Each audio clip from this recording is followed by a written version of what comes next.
Welcome back to Animal Crossing New Horizons. I'm dear darling. Should we see what's going on our lovely island of Fawnhallow today, where you could probably tell by today's title we will be talking about Eurovision.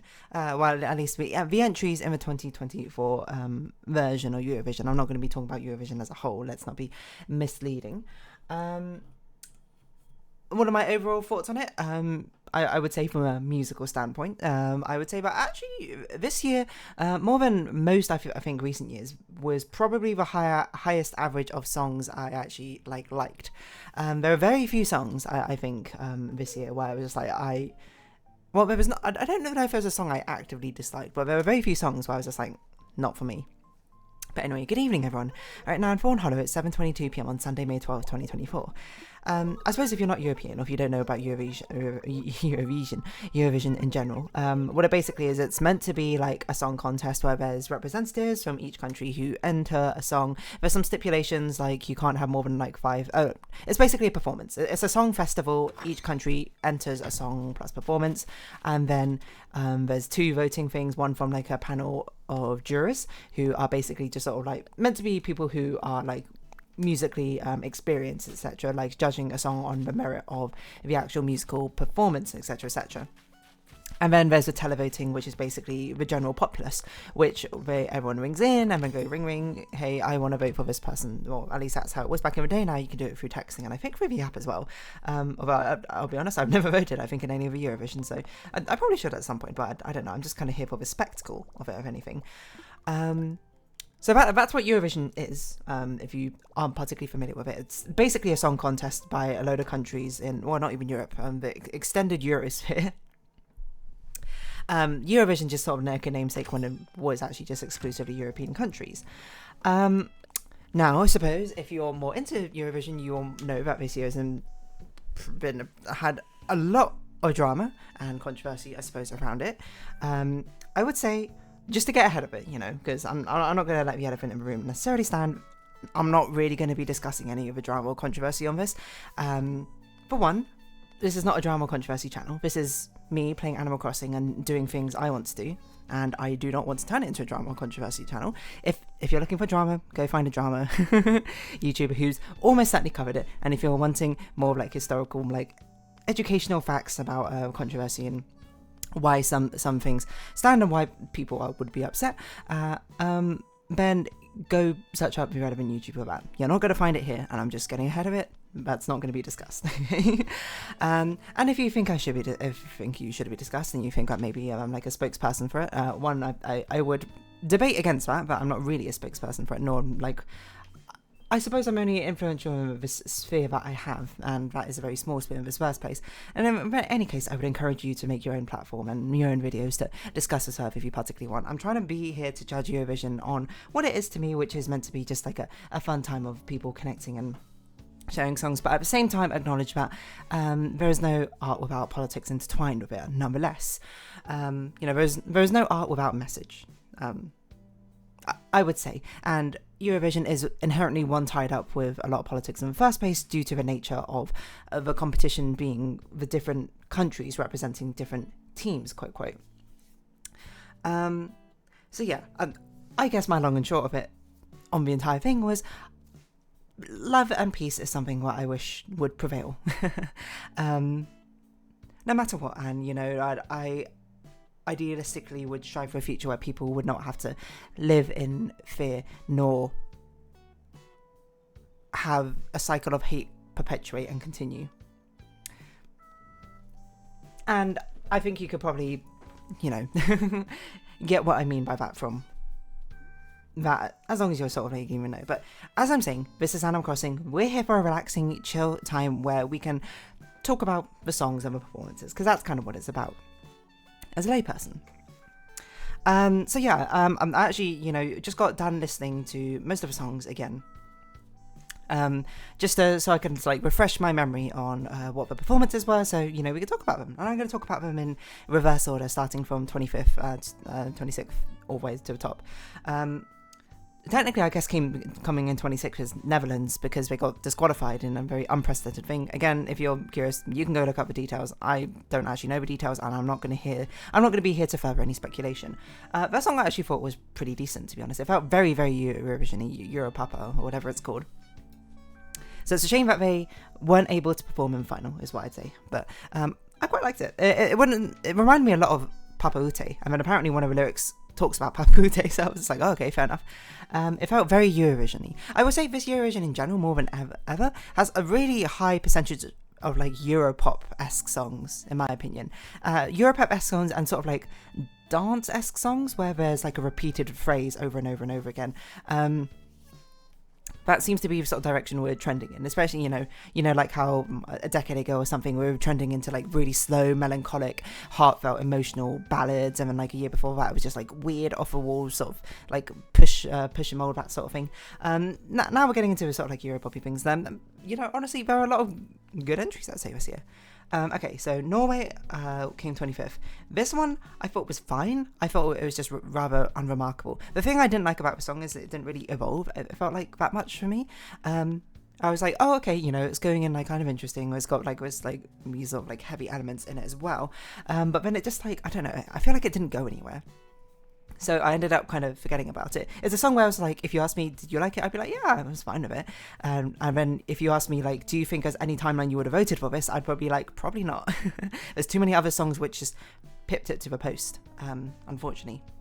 We Will Rave came 24th. This one I was surprised about because I actually quite liked this song. But I think I like this, but it didn't, I don't know. It's quite I like it because it's quite a generic sort of dancey pop sort of song, I guess. It doesn't do it's quite safe in some sort of aspects. It doesn't do anything particularly crazy. It's just like fun and catchy, I guess. Which I guess in retrospect does not scream Eurovision enough to me. Eurovision should really be about breaking mold and doing weird and wacky and wonderful things. It's a performance art in so many things, a word, but it is also one where it can't just be minus performance for the sake of performance. It has to be performance with some, you know, actual talent and skill behind it and some like thought process, etc., etc. But We Were Rave, I actually quite liked. I rated it quite highly, but it came 24th to be honest. But fun dance song. Veronica, Slovenia. This is the one I thought might have come in last place. And my problem was that the person who sang it, Raven, she has a beautiful voice, and the song does not, I feel like, do her justice. It was just like, I don't know. It felt like very much her singing like this sort of like operatic sort of soprano-esque, amazing, beautiful, crystal clarity like notes for a song which, I don't know, to me didn't reinforce it or support it. It also didn't really feel like it went anywhere. But that's it. Love her stylings, but the performance was okay. Oh, yeah, I didn't talk about the performance of others. Norway one was okay. I mean, it was just the thing with the bottom is that it tends to be unremarkable ones which are good but not great, you know, because I have ones which people might not necessarily vote for. There's a problem. Zora, Spain. What was Zora? Oh, this one I thought was really fun and Eurovision-y, but it was the least well performing of all the Eurovision-esque songs. Eurovision-y being sort of like weird and fun. I love the performance of that sort of thing, but I don't know. It was fun, but nothing about it just like cinched it for me, I suppose. And it needed about like certain X factor, I think, to really push it over the edge. Firefighter I was not like crazy for. I thought it was like fine, unremarkable is what I'd say. But it wasn't bad. Again, all of these I thought were actually pretty decent, but like, you know, the competition felt like there was a lot of ones I preferred more. Estonia, I always say, was the only one I didn't particularly work for me. It's like the goofy weird one of the goofy weird ones, I suppose, in Eurovision. It felt very Eurovision-y, I suppose, but dance was fun, and they looked like they were having an absolute blast. But I would just say, listening to it, I was like, I couldn't jive with a song, which is unfortunate to say, but so be it. Finland, No Rules. What was Finland's? I will have to look at the music video. I spelled Finland wrong. Oh, Finland's this one. This one I could not jive with. I would say I found it very creative, the way they did this sort of like censoring.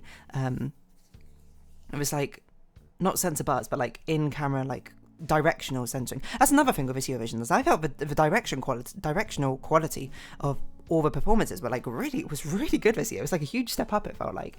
I felt like people were being very, very creative with things, and Finland, I think, encompassed it one of the most, I suppose. Basically, the long short of it is this guy, it's just super strange, I suppose, and I respect them for doing it, but I didn't actually like the song all that much.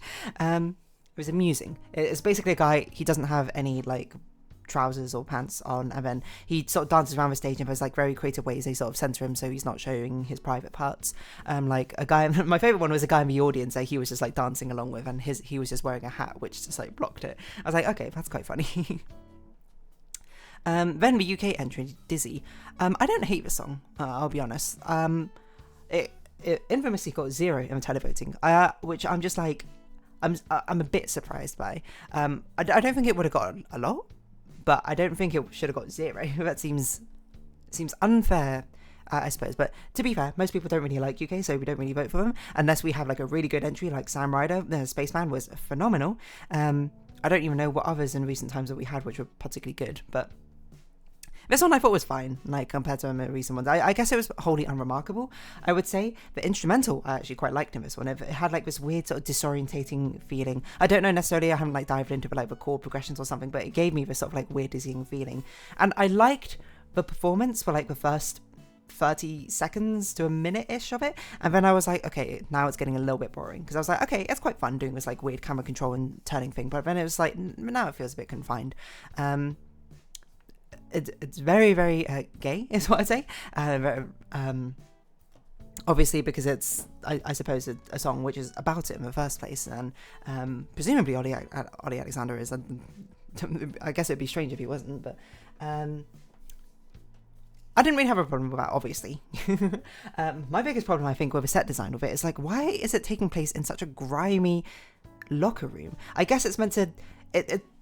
The thing I think it was meant to evoke is this sort of feeling of like this underdog, like in a boxing, like, you know, scrappy boxer or something, and his like story to rising up, kind of, except for that doesn't really go at all making sense with the themes of a song. So I guess it's meant to be this sort of like homosexual love within a locker room, like gym buddies or something. But I was like, you didn't have to make locker room look so grimy then, I guess. It felt like weirdly grimy, but I thought it was like some fun choreography and that sort of thing. I just think the performance was unfortunately not that great compared to a lot of the other like really strong singers, but what can you do? Serbia's, I think, was actually criminally underrated. I actually really like Serbia. It's a very slow song though, and it's sort of like a power ballad, but I know myself, I am very biased towards ballads in the first place.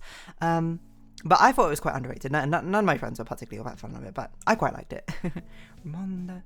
Hollow's, I actually quite liked the singer's voice and the song. I just thought the performance was incredibly boring. It was a bit one note. I guess it's difficult to make it very interesting. No, you know what? That's not true. I was going to say it's very difficult to make an interesting ballad performance. I'm like, no, it genuinely is not. You can do a lot of like very interesting effects and, you know, performances around you. It doesn't mean that the singer has to be particularly animated, but there are things which can happen which can make it interesting. You know, there actually are quite a few cool looking performance ballads in Eurovision, which I'm trying to think of a good example, but I can't think of a good example off the top of my head, so I guess my point is a bit moot. I just thought the performance was a bit flat. Cyprus Lyre, I also thought was a bit underrated. I mean, it came 15th, so it's not all that bad. I really liked it. Like, this was my favourite sort of like poppy song from all of them. Because it had like a really interesting tune. Like, I can't remember off the top of my head right now because I haven't listened to them like multiple times, so the songs haven't quite stuck in my head yet. It had like a really interesting tune. Was it da da da da da da da da or something like that? I can't remember. Like the first line in the chorus, I was like, that's a really cool like way of doing it. Luktak, Lithuania. This was like the sort of techno dancey trance one, wasn't it? This one, when I first saw it, it was like one of the first ones you saw, and I was like, I actually quite like this. But then, you know, as I saw others, I was like, okay, you know, it's sort of like slipping down, unfortunately. It was pretty cool though. Fighter, Luxembourg. Which one? I thought this was fine. I wasn't like crazy for it or anything, but you know, I thought she was a good singer. Is all I can really remember. Oh, it was also one where I was like, I thought it was going to be like a really sultry sort of like sex appeal-y sort of song, with like the way it started out, like everyone's got like these really sort of like what's the word? not mystifying, that's a wrong word, but like we have these sort of like Illyrisk sort of expressions on as they do in dance, and I thought everyone was topless, so I was like, okay, here we go, but then it wasn't, and I remember I said this to my friends, and my friends are like, what are you talking about? And I was like, I admit that I'm probably wrong on this one. If no one else was just like, if no one else was, but I was like, I thought the direction of a performance and the outfit felt in contrast to what it felt like the song was about, but I don't know. Oh, that was another thing about the Estonian one, which I didn't like. It was like, there was no way that the best, like, in my mind, like, some of the costume choices, I know there must be meaning behind them or direction behind them, and I'm not going to pretend that I am on the stage on the level of like a professional costume designer, that sort of thing. But I was like, there's no way Estonia's best choice was just a load of black suits or variations of black suits, right? It's such a fun, silly song. I'm like, why does everyone look so like we're going to a business meeting or something? Anyway, I guess we've got to speed up. We've got 5 minutes. So yeah, Vita was fine. Always on the Run. Actually, like quite liked from Germany. So it was, Germany did pretty well this time, to be honest. The guy had a great voice. He had a fantastic voice. Zari was one which didn't sit. Like I couldn't jive with it, but listening to it, I was like, I think this will be reasonably popular because I feel like a lot of people could jive with this. It was very Zoomer coded. It's the only thing I was thinking of when I was watching it. Portugal Grito. This is one where at the time of watching it, I was like, I don't see, like, I think this is entirely forgettable. I mean, it kept getting like big scores. I think rewatching it, I was like, okay, I think, you know, it's actually pretty good. Like, the singer is really good and powerful and moving. I can't remember. I think because it came after Mon Amour, which was another ballad, which was, spoilers, my favourite song in this year's Eurovision. I was like, it just got kind of overshadowed a little bit, but it's actually pretty good. It's actually pretty good. I think I would have rated it higher if it came earlier. Unforgettable, I thought it was fun, but I was like, that's it, it's fun. I wouldn't say it's quite unforgettable, but it was more like it was just like a fun song, but it wasn't something which like captured my heart or anything like that. Armenia's I had a lot of respect for because it felt like a very cultural song and everything, but I just like, I don't know, I couldn't jive with it. It just wasn't my style of song, I guess. But I very much appreciated it, and the performer was like a very good performer. She was very like, she had a lot of stage presence, I thought.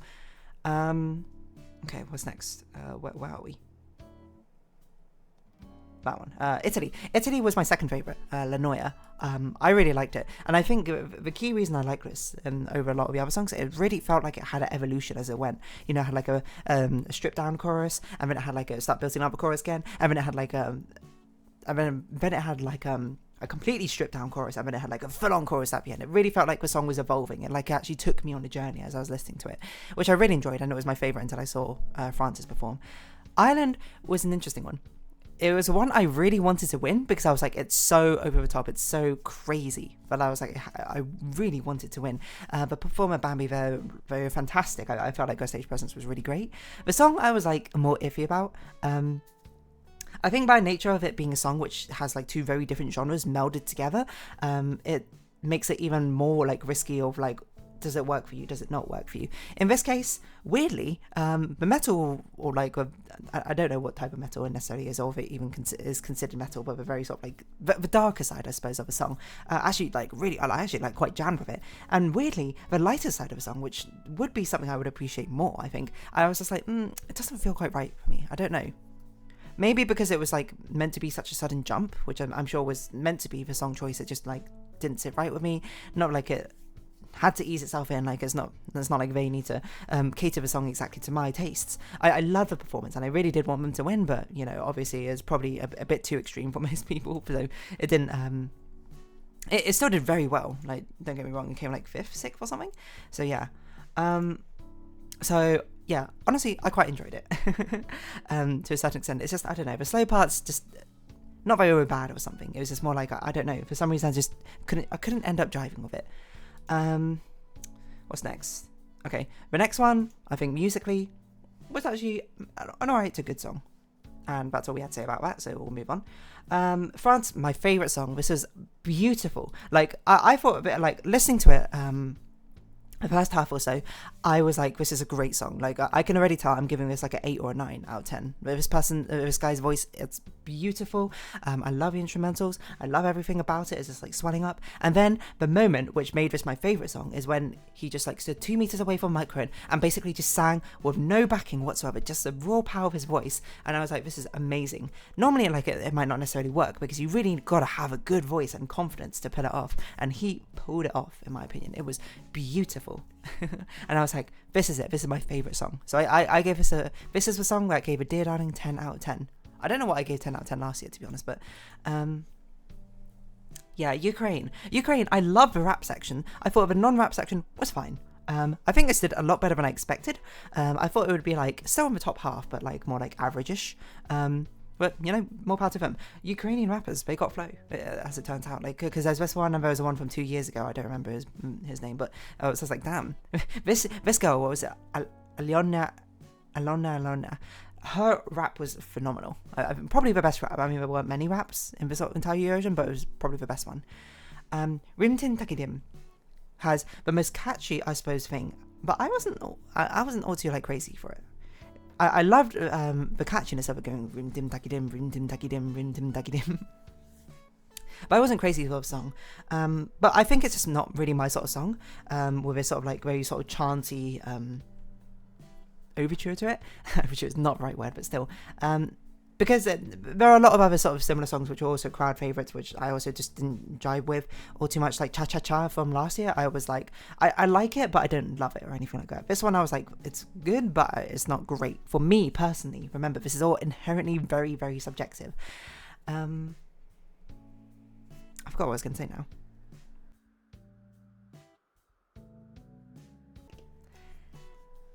Sorry, a little bit of a jump cut there. Yeah, that's basically all for Croatia. And then the final one is Switzerland, of course, the winner, called Nemo. They did incredibly well with the code.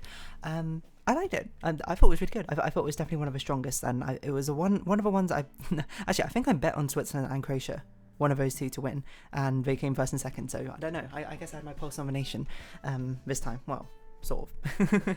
Not really, I guess only the top two. I liked it. I liked it a lot. What? Oh, I broke the code. Yeah, I don't really know what else to say to it. I would say that I thought they had a beautiful voice. It was fantastic. I really liked the song. The performance was okay, I would say. The sort of Lazy Susan, as Graham Norton described it, was interesting. But I feel like it was Nemo's more their stage presence, their charisma, I suppose, that really carried most of the performance, to be honest. They just look like they're having a really good time. Anyway, so that's my thought on Eurovision, at least the songs. Yeah, my favourite, France, second, Italy, third, I don't know. Liar, probably. And on that note, I'm going to round this episode off here. So if you have been watching, thank you very much. It's been Animal Crossing New Horizons. I've been Dear Darling. Likes, comments, subscription, shares, greatly appreciated. Socials, Discord down below. Hope to see each other again, but for now, it's our farewell. So until next time, bye-bye for now.